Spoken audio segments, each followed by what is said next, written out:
then I saw that you had gotten a text from Kobe that morning. Sharif had gotten one. How have you been over the last 48 hours, man? Well, as you know, it's already been the last couple months been really tough. Lost my little sister. Haven't been sleeping. Haven't been doing the normal things I usually do. I work, we laugh, we kid, we joke. When I get back home and look at reality and say she's gone, it just hurts. So the other day I'm downstairs working out with my son Shakir and my nephew Columbus. And my other nephew comes in crying and he shows me his phone. And I snapped at him. I said, man, get that out of my face. Just get it away from me. You know, we live in a world where anything could be photoshopped, anything could be hoaxed. I didn't want to believe it. And then I got the call from you, Charles, Kenny, everybody called me. And then we found out it was confirmed. And haven't felt the pain that sharp in a while. 47 years old, lost two grandmothers, lost a Sarge, lost my sister, and now I lost a little brother. Our names will be attached together for what we did. People always ask about our relationship, and I tell them it's just like me and Charles. You got two strong-minded people that are going to get it done their way. They're going to say certain things. The respect will never be lost. But when it comes to be inside the lines and win, that's what me and him, that's what we did. That's what me and Charles, that's what we do. It was sort of like a triple stabbing to the heart, because after you cry and wonder about that, then I get back on the internet, Rick Fox is on the plane. So now I'm sick even more. I'm calling Rick, he's not answering. So now I'm like, what's going on? And then the final blow, his lovely daughter was with him on the helicopter. You know, every time I saw his lovely wife and his kids, same thing I do with Kenny's kids and D-Wade's kids. Hi, my name is Uncle Shaq. I don't know if they know me as a basketball player. It doesn't matter. Hi, I'm Uncle Shaq. I try to make him laugh. And he would do the same thing. Sharif called me devastated and said, Kobe, just text me to check and see how he's doing. And he used to do that from time to time. You know, it just makes me think that in life, sometimes instead of holding back certain things, we should just do.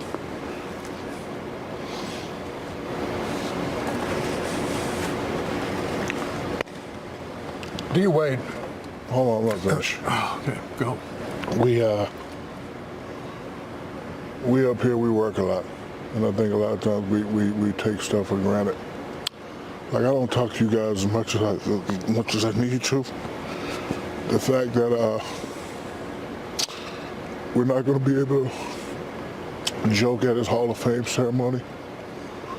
We're not going to be able to say, hi, I got 5, you got 4. The fact that we're not going to be able to say, if we would stay together, we could have got 10.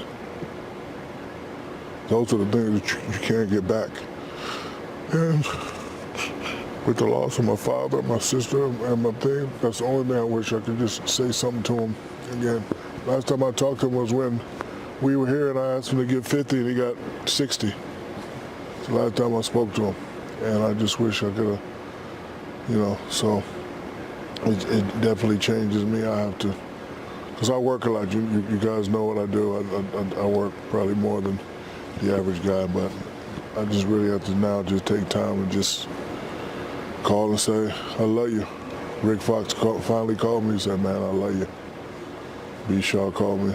So I'm going to try to do a better job of just reaching out and just talking to the people rather than always procrastinating, because you never know. Life is too short. I could never imagine nothing like this. I was thinking the other day, I've never seen anything like this.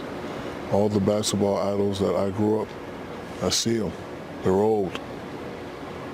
Like I used to be at home when you came to interview me, Ernie. I used to watch the great mile round and rebound. Now I'm working with him. I used to want to be Dr. J. He used to live next door to my mother in Orlando. My father used to tell me about the three great big men. I met them. I seen them. And the fact that we lost probably the world's greatest Laker, world's greatest basketball player. It's just, listen, people are going to say, take your time and get better, but it's going to be hard for me. I already don't sleep anyway, so. But I'll figure it out. My condolence goes out to his family, his mom, his dad, his sisters, the other families, everybody involved. Laker organization, I talked to Jeannie and Linda, and people here are hurting, especially in this organization. You know, some people have to get treatment, and some people just don't understand, because it hit all of us out of nowhere. I didn't want to believe it. I said to myself, I hope some butt-face made this up, and it's not true. I didn't want to believe it. And then after getting all the calls, and then you finally was concerned, it just, you know, my spirit just left my body. I just wish I could be able to say one last thing to the people that we lost, because you know, once you're gone forever, and you know, we should never take stuff like that for granted. Statement that Charles Barkley released on the passing of Kobe Bryant. He says, quote, "First, I want to express my deepest condolences to the families and friends of all 9 people killed in this tragedy. I really want to emphasize that in remembrance of the other 7 people involved. For me, this is like losing a family member. To lose Kobe and his daughter Gianna, basketball is a close-knit fraternity, and I'm just sad, really sad. My thoughts and prayers are with Vanessa and their girls, the Lakers family, and every basketball fan around the world." The warm-up is back.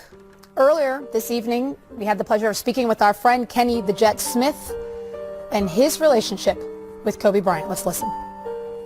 We'd like to get to Kenny the Jet Smith, who is joining us now live. Kenny, we appreciate you joining us under these circumstances, and we extend our condolences to you and your family as well.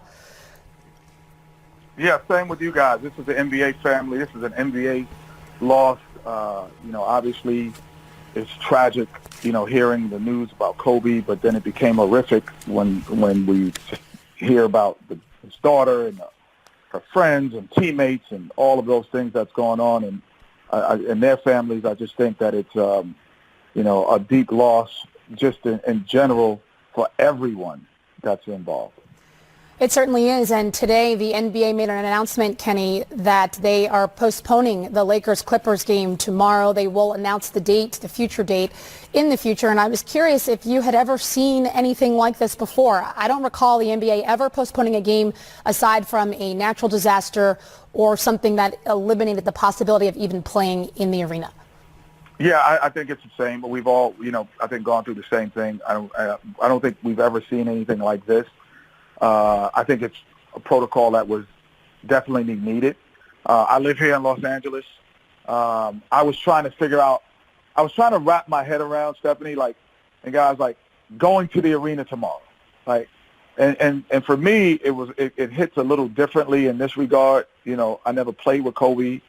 You know, we've obviously had a lot of interactions, but, you know, but the difference is, like, my AAU basketball teams, we practice at the Mamba Center. So I'm in the Mamba Center, you know, 10, 12 times a month. You know, my kids see him, his teams, you know, playing. You know, the route that he was, you know, he's flying over, that's the route I drive every day. His form of carpooling was a helicopter. Mine is a minivan. So, like, it's the exact same process of where we go. The actual hill that he crashed into, my son, myself, my daughters, we run that hill. It's a trail that we run to get in shape in the summer times and even in the winter times. So it's so surreal and it's so close that, tomorrow I'm taking my 6th grade basketball team and practicing at the Mamba Center. Like, possibly. It's hard to wrap my head around. Kenny, it's so much, and like you said, the NBA families, we've lost so much. Can you just kind of put in words? We know the impact he had as a player, but you're close to him as far as what he had, the impact he had on youth sports for young men and young ladies. Can you kind of put that into words? Yeah, it's interesting. Everyone's asking me, like, what's my memory of Kobe, and it's really as a father. Like, I like out of the, because Steve, you have sons that play. Mm-hmm. Like, we know that the odds of making the NBA or playing college basketball are slim. You're really only doing it to spend time with your kids. And then you're taking on other kids. Like we both have done, you've done, I'm doing. Like, you're taking on other kids and their responsibility just to spend time with your kids. And that's for a guy who is in the position that he's in. And I'm not even saying us, that he's in. Mm-hmm. He could have hired the guy that trained him. He could, but you're doing it as a parent. So I think everyone understands the draining part of it, who's a soccer mom, a team mom, or the coach of a dad coach. We all understand what he was doing yesterday, and we go, damn, that's us. Like, he's doing what we do. Kobe Bryant is. He's dumbing down to do what we do. But in actuality, he's doing it in a Mamba fashion. He's like, no, I'm going to be the best AAU youth coach there could possibly be. And I'm going to do it with my daughter. And that's what I'm thinking of about him, Steve and Stephanie and guys, that just takes it to another level. Ken and Sam Mitchell here, man. You talking about Kobe as a father. I have 4 daughters. But the player, the guy that we saw in the court, and you know this, Kenny, when we first came in the league and Kobe first came, MJ, the criticism that they was too single-minded, no one can play with him. And then people just, think about that. I laugh all the time how people used to kill MJ and Kobe. But then when you look at what made them special, and then you hear people talk about it, Kenny, you played, Smitty played, I played. You have to have a certain selfishness to be great. And the thing that I respect about him, he did that during his playing career, but like as you said, he had transitioned into being a father. Talk about the two, and then talk about how difficult it is to go from being Kobe Bryant, the superstar, to being Kobe Bryant, the superstar dad. Yeah, you think about that, Sam. Like, I was talking to Mark Jackson, who I grew up with, and we were talking today earlier, and I said to him, what makes him interesting, we're not saying he's a perfect person, but we're saying the great things that he did them greater than we could do. The sacrifices that he made, and we've all either seen, heard, been next to, or talked about as in those NBA locker rooms. Kobe sacrifices this to do that. There are other great players who've been great that would not sacrifice that to be great. And that's what makes you different. That's why you have the outpour of respect and love for in the NBA community, because he's doing things, Sam and Steve, that you were all-star, Steve, that you're like, man, I don't know if I'd give that up to be that great. We've all thought about it. Like, man, he's doing that. And he was doing it at 17, 18, 19 years old and saying, like, no, I'm not going to enjoy the spoils of it. So when we talk about Mamba mentality, he has a mentality that now was bleeding into being a dad, a superstar dad. And he's like, and at least visually, we were seeing now his family. He's like, all these years it's been about me, and now I'm going to try to make it about my family. You know what I'm saying, guys? Like, when Gigi, unfortunately, when she passed yesterday as well, that wasn't the first time 90% of us had seen her face. Right. Like, there's a lot of superstar players that I would not, if their kids something happened to, God forbid, I would not know who they are. We knew who Gigi was. It wasn't a surprise to see her face.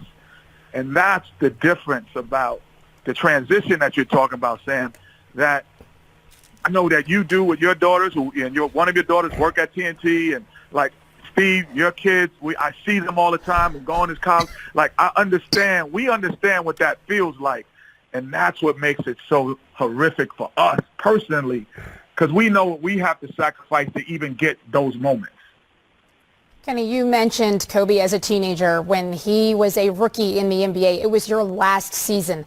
I'm curious what your initial impression was of him as a player, and what were the veterans around the league saying about the young Kobe Bryant? Relentless. Like, at first came in, it was like, man, I never seen a guy that, like, he's like a little too obsessed. Like, I used to go, like, what do you mean? He's obsessed. Like, he doesn't do things just to be great. He's doing something to be the greatest. And we used to laugh about stuff like that. Like, yo, he came in at midnight, and he didn't have a basketball, so he imagined, so he imagined himself with a ball, and he was shooting without a ball. Stories that you go, nah, there's no balls. If I can't get in, the lockers run. I'm going home. Like, you're saying, Steve, like, you go to the gym, the ball rack is locked up. You're like, I'm not shooting tonight. Not him. Like, those are the kind of stories you would hear, and you go, man, this guy has something that, yeah, we heard Mike might be like that too. Or guys would say, that's about it. No one else. Kenny, we appreciate your time so much. Thank you for joining us here on the warm-up again. Our condolences, and wish you a better night tonight. Yes, and I'm and guys and Steve, and as we go, you guys are there 2 hours, Stephanie. Second hour come, let's start to celebrate and not mourn as much, because we can celebrate what he's has done. Like I said, we're not saying he's a perfect person, and none of us are, but we're saying that he was a Mamba in the areas of being great in those areas. He was a Mamba. True. So That's true, it, Kenny. Thanks, man. I like that's the warm-up.